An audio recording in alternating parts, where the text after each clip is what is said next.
What is up? Steve here. I hope you are doing well today. I want to talk about how to buy a house without being house poor. Before I get into it, I want to talk about just a personal story because I went through certain devastation financially and it sucked. And if I can get this video to go through and maybe resonate with even one of you guys, then I feel like I've done my job, because I think that there's some tips in here that everybody could utilize to basically have more money in their pocket, to invest, become financially free, and just live better. So back before the last real estate recession, I bought my first house, and my first house, I was all about house hacking. We're going to talk about that a little bit as well, but I bought my house, and essentially I had roommates basically paying my mortgage. So essentially I was living for free. Eventually I sold that house and then bought another one, and then I'm living on my own, and I bought a property that I had a huge mortgage, large HOA association fees. I had a big tax bill, and basically my cost to live was pretty high. But at the time, the real estate market started to shift, and I started to lose commission dollars. So my income went down, which drastically affected how much gross income that I had, and a lot more money was going to my housing expenditures than money that I should have been utilizing to stack away for certain investments. And look, I'm in the real estate business. I'm a real estate investor. I'm a real estate broker here in beautiful Florida, and I made a dumb mistake. So it's like, other people probably could make these mistakes, and I just want to prevent that. So if you guys do get value out of this, please email or text this to somebody that might be able to use it. So let's jump in. And by the way, I'm not a financial advisor. I'm just a bearded dude on YouTube who lives on the beach and is just trying to give some experience on what you shouldn't do, essentially. So the first thing, in terms of buying a house without being house poor, the first thing that you want to do is create a budget. And I know everybody's like, oh yeah, budget, and it's just something that, people really don't think about. So real simple, even pause this for a second. It's so simple that you guys can do it really in a heartbeat. Take a pen and a piece of paper and literally write out exactly what, maybe not even exactly, roughly what it costs, everything that you're expending money on any given month. So if you have really no clue of how much gas you're spending or how much you're buying for food to feed your family or whatever the case is, maybe just leave that on the side and then monitor that over a week period, and then you just take that week and multiply it by 4 to give you your monthly expense. But most of us can really get an idea of how much it costs for your car payment, your car insurance, for electricity, for health insurance, and so forth. So just if you have problems, just go to your bank account or maybe even your credit card bills and just look at what you're spending money on and just start jotting that down. Now, once we have a good idea of what it costs us to live, we have a better grasp of our monthly budget of what we need to basically have to survive. The next thing is you got to figure out how much of your expenses you want to associate with housing. My recommendation, and I know right now as of 2022, and I think things are going to get better in the future, rents are really high and the cost of buying a house is really high, which is one of the reasons why I'm doing this video. But we want to figure out a percentage of what I want going toward housing out of my monthly budget, out of my income. So let's say I make $5,000 a month and I want to spend 30% going toward housing. And now I think that you guys should put all inclusive. So this is everything: principal, interest, taxes, insurance, internet, cable, water, sewer, everything should go into that bucket. So I think it should be no more than 30%. I know it's a little difficult right now, but we're going to get into some other tips on how you guys can achieve this, of offsetting that. But let's say you make $5,000 a month, that would equate to $1,500. So you have a budget of $1,500 for your housing. This, I think, is the starting point, the foundation for you guys. You need to figure out, obviously your budget and then how much you want going toward housing. Once you have that number, then you can go and start shopping for a house. And I know right now it's very difficult because the price of housing is just insane. I think it's going to correct. I think we're starting to see, especially here in Southwest Florida, we're starting to see that shift. But there are things that you can do to offset it. So the first thing, and I love, and I mentioned it earlier, is house hacking. So what can you do? So there's many ways that you can house hack. And also, if you're buying for your first home, you can actually buy a multifamily property with an FHA loan with 3.5% down. You might even be able to get the seller to do a seller contribution toward your closing costs, essentially paying for all your closing costs. Speak to the local professionals in your area about this. And you might be able to buy a fourplex as your primary residence. And then you live in one of the units and you rent the other 3 out, and essentially you're doing really well. There's other ways of house hacking. Is there a house that has maybe a mother-in-law suite attached to the house? Is there a house that you can buy that's got a basically a guest house? Is there, maybe you can find a duplex. Maybe you can find a larger house and you have a good, nice family member that you trust and everything else that can maybe rent out one of the rooms and help around the house or help babysit the kids or whatever the case is. These are all creative solutions that can bring down the cost of your expenditure toward housing. Another thing, and I know other people that do this, and I had a property in the Estero area, which is close to Fort Myers, and I had a house on an acre of land, and I never did this, but my intentions were to do this, but I ended up selling it because I lived there for 2 years. And if you don't know this, primary residents live there for 2 years. You can sell that property and you could basically pay no taxes on that gain. I'll try to put a link in the description for you guys as well so you guys can research more on it. There are certain restrictions on that, so be sure you read that thoroughly and speak to the appropriate professional like an accountant.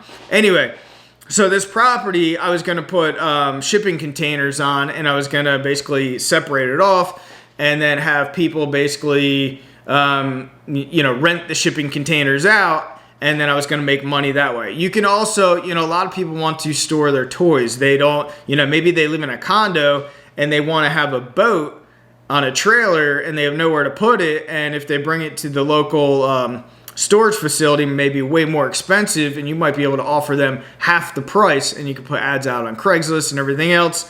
So there's, maybe you have a detached car garage that you guys can rent out as well. So there's other ways to offset that, to basically offset you guys being house poor, especially if you own a house right now and you're kind of struggling a little bit.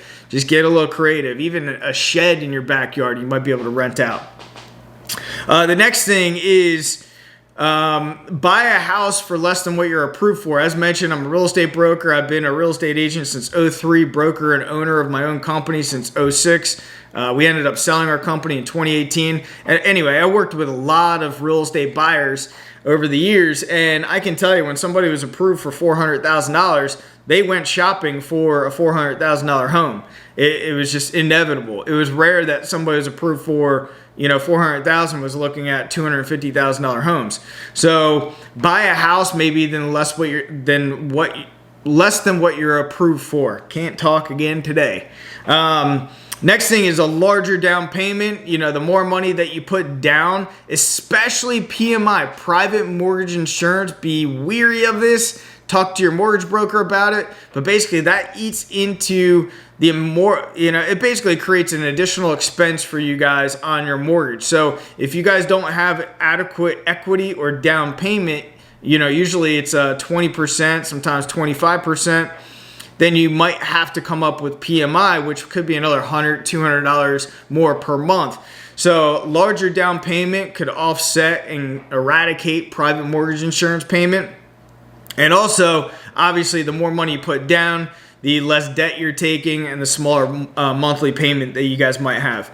The next thing is pay for a house in cash. I do have other videos on this channel of how to become mortgage free. I will link them in the description below for you guys as well. I can tell you, if you guys do eventually become mortgage free, which I know you can do it. If I can do it, I know you can do it. And I screwed up severely back in the day financially, and I was able to rebound and rebuild. And anyway, it's life-changing, and a lot of people, I think there's some people out there that are like, why would you pay your mortgage off when you can get rates so low, this and that? Anyway, it is peace of mind. I can tell you that if you have a property and you have no mortgage on it, you have freedom. You have freedom, I can tell you. And I have another video on how to achieve financial freedom as well. And there's some good tips in that video, so I'll leave that in the description for you guys too. Let's see. The next one is buy a fixer-upper. I rarely buy real estate that's nice. Like, most of my real estate I buy is crap. Except for this condo here. This is pretty nice. We still did work to it. Most of the properties I buy are hit. They need work, but why do I want those properties? I want the rusty, rough properties. Why? Because usually I'm going to get a discount. The average buyer that's looking at real estate, they want the nice, new, shiny. They want the upgrades, everything else. Those are my end users who I want to sell to.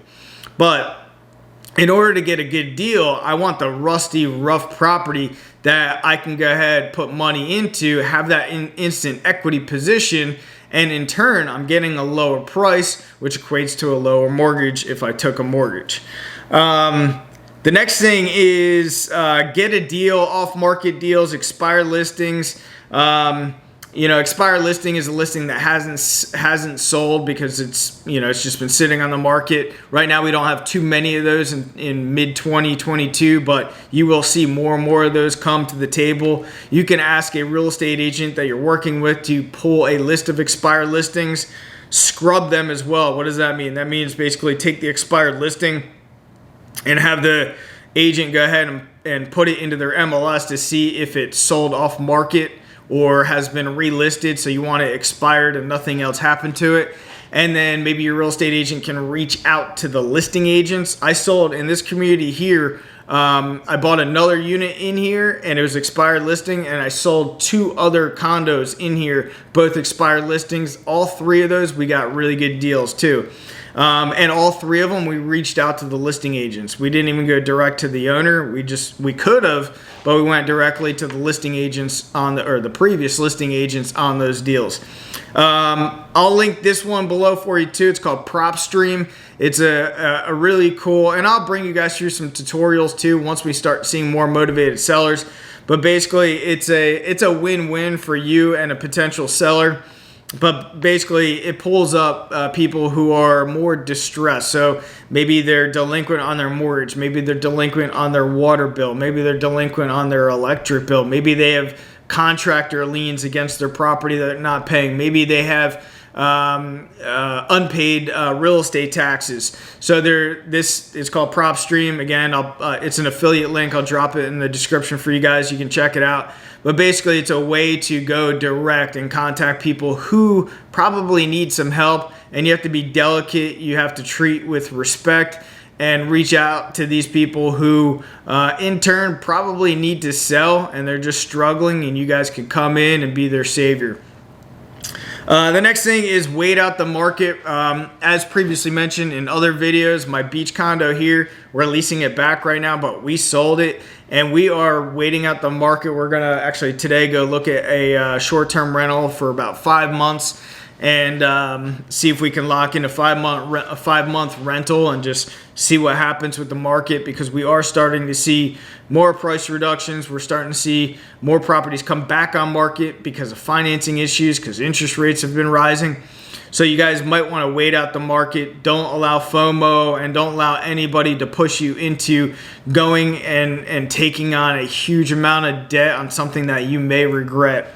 The next thing is currently, if you guys are currently house poor and you can't do one of those house hackings or maybe rent out a garage or something like that and offset any kind of money, there's other things where you can get a side hustle, and I'm not going to go into that, but maybe it's the time to sell your property and wait out the market. Maybe you have a great equity position, and even though you love the house, sometimes when you sacrifice now for your future is much more bright. And it may be time for you guys to sell if you guys are currently in a house poor situation. And lastly, expect the unexpected. Being in real estate over the years and even in the last crash, which was devastating, and listing a ton of short sales and meeting with a lot of families who were losing their homes at the time. expect the unexpected. You know, you might have a job loss where your wife might have lost her job, and then that's the half of the income going to your household expenses. So you want to make sure that you're paying attention to that. And you know, you might even have a reduction in pay, which is, you know, could be significant, where you need that additional money to pay for certain expenses. So I always say expect the unexpected, because I think it is important, especially when you're taking on a big responsibility of buying a property with so much debt. Look, if you guys did get value and you think somebody else could utilize this, just send it to one person. Just shoot a quick little text. You can go ahead, the bottom it says share, just share it over. And it'll really help me out if you guys get this in the hands of other people that might be in a situation where they could use some of this advice. And if you like this content and you want to see some others, I got some in the description below. And I appreciate you guys being here today with me. Thanks a lot.